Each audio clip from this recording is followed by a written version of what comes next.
خۆر چۆن وزە بەرهەم دێنێت؟ ڕۆژانە خۆر برۆزەیەکی یەکجار زۆر مەزن بەرهەم دێنێ و گەرمی و ڕووناچی پێویست بۆ هەسارەکەمان بە پلەی یەکەم دابین دەکات لە پێناو بەردەوامبوونی ژیان لەسەریدا.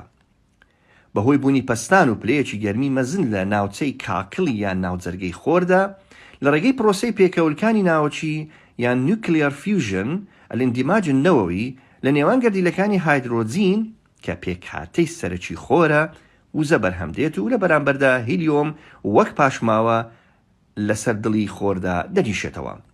پێوانە زانستیەکان ئاماژە بۆ دەدەن کەوا ئەوەی خۆر لە تەنها 1.5 ملیۆن بەشی چرکەیەکدا وزە بەرهەم دێنێت بە قەدەرای ئەو وزەیە کە تەواوی مرۆڤ و شارستانێکی لەسەر زەویدا لە ماوەی ساڵێک بەرهەمی دێنێت.